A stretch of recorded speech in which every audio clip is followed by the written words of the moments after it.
Greetings one and all, this is Rhythmworks and welcome to my channel with the first in a series of special holiday edition of family-based gameplay videos for my channel.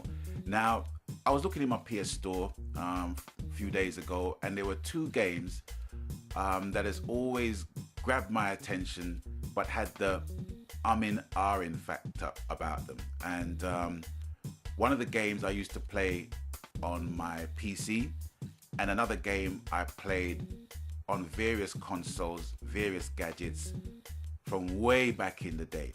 And I didn't know if I was still gonna have the same vibe playing those games on the PS4.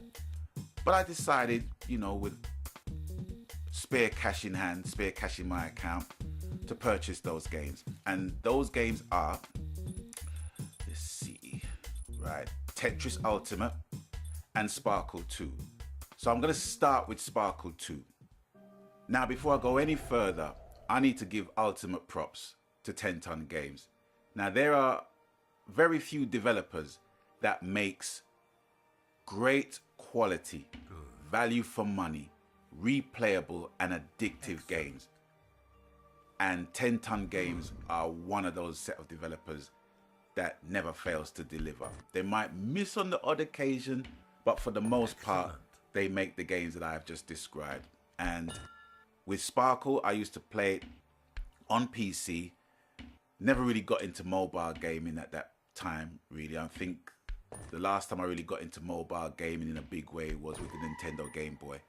But I just kind of resigned to playing games either on my console or on my PC. But I didn't know if the transition was going to work well for me from PC to console with games like this. You kind of look at games like this and think, well, it's more for the handheld market, more for the mobile market. But how wrong I was. And it wasn't until I actually got the game and started to play it again that fuzzy feeling you get when you play games of nostalgia, man, just comes back to you.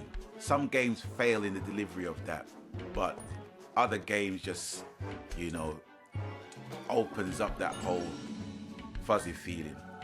That's my best way of describing it. And everything about the game, it's still resonant to this day. And I have to say, everything about it with the music and the gameplay, they don't use a whole heap of controls for you to play the game. There's no steep learning curve. It's very simple to play. You use very little commands on your joypad, on your controller, and all the concentration is for you to have as much fun as you can with the game. And it does exactly what it says, you know.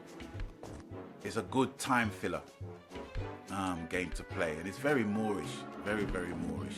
And like I said, it, you know, they tend to lend their games from the Candy Crush, Tetris, Bejeweled kind of templates. They do put a different twist to those kind of games. I can't say I'm a big fan of those games, but with Sparkle, yeah, it's one of those games that does hold me. And also Word Spell and those kind of games as well. I used to play a lot on PC alongside Sparkle. And it is very, very good value for money. I think it's £5.75 in the PS Store. And yeah, it's on sale. Try it out. Yep, and next up we have Tetris Ultimate for the PS4. Now, what can be said about the game that has not been said throughout its 30-year history and ruling the gaming roost as the most bought video game of all time across so many different consoles, so many different handhelds, is just unreal. The history of this game is so rich. Now, my experience of playing Tetris, my last experience of playing Tetris was on the PS2. And sadly, I didn't play any online games on my PS2. Online activity was just reserved for the internet and my tower computer at that time. But you know, before that, it was the Game Boy. It was the Game Boy. that was the only game that really used to rock my Game Boy, and I played many others. Do you know what I mean? But Tetris is seen to be the one game that transcends all gadgets and the availability of the game on various gadgets that was made from 30 years ago up to this present day. And as you can see, it still holds and stands the test of time. Now, taking a nostalgic look on the game in its present, now generation, current gen format, what do I think? Well, it's simply what it is, and I am glad of the fact that they're bringing in different modes as well, battle modes and stuff like that. What is frightening is actually watching the Tetribot in action. As you can see, I've selected the apprentice Tetribot because it makes sense to see what I'm up against from intermediate standpoint, if you like, from a learner standpoint.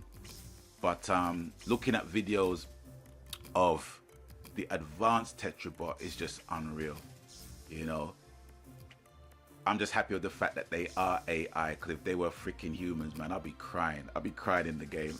It's like I just could not play the game, you know. And I do respect the fact that there are some shit hot Tetris players out there. Do you know what I mean?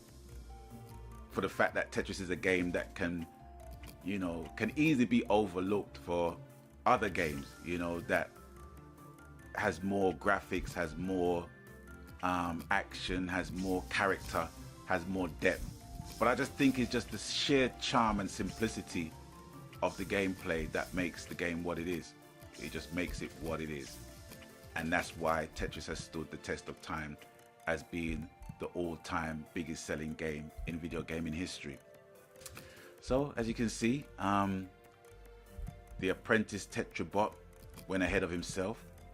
But I think even with the AI, I think he was being kind with me. You know, giving me a false sense of security. So as you can see, I've got like 33 lines remaining out of 40 to get.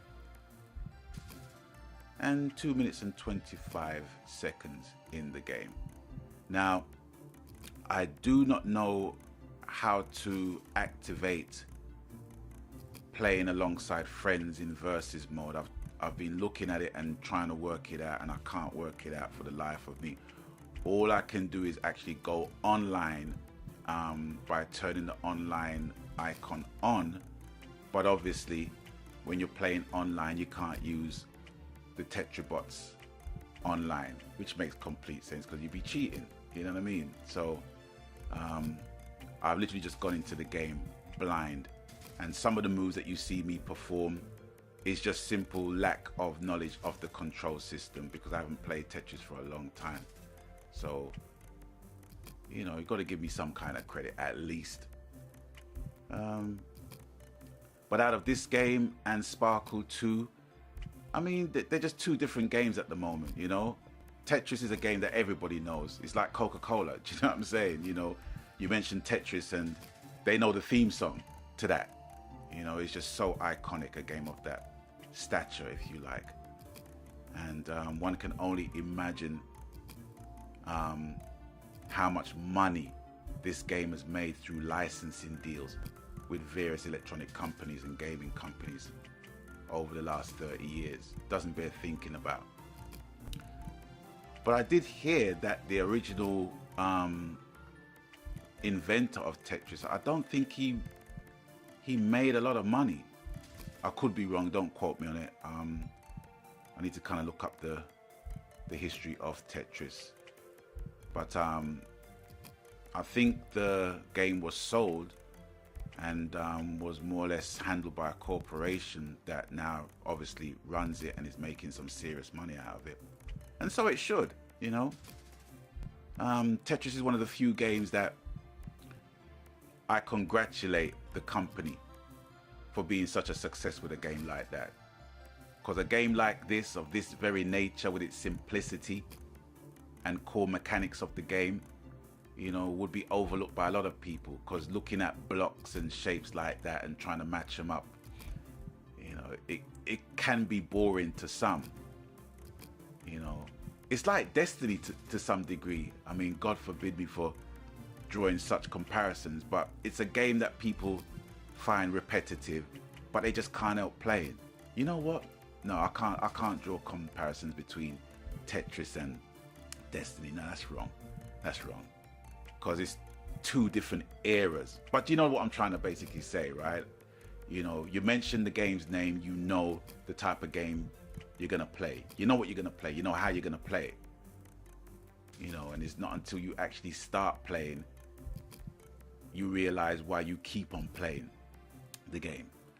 Right, so where I'm at, 5 minutes 36. I've got 14 lines remaining. I think it is pretty safe to say that I complete the task at hand.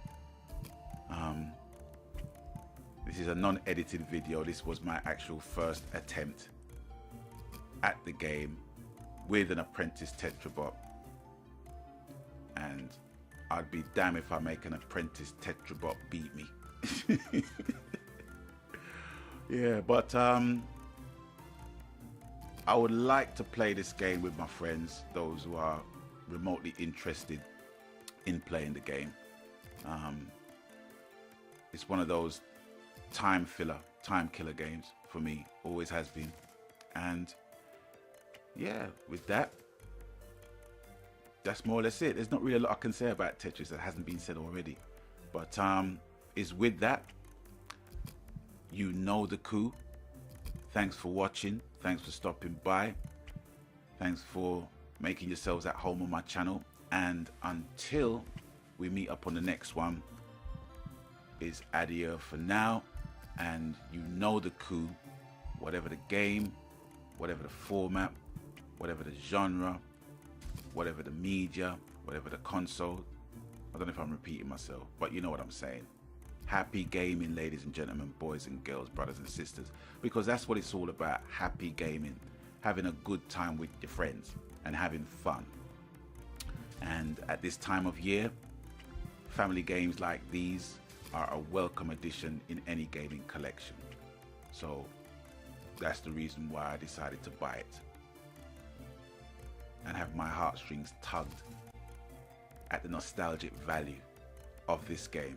30 years strong and still going on good. Okay, one line remaining. Do I do it? Of course I do. So until I catch you guys on the next one, Magan, happy gaming.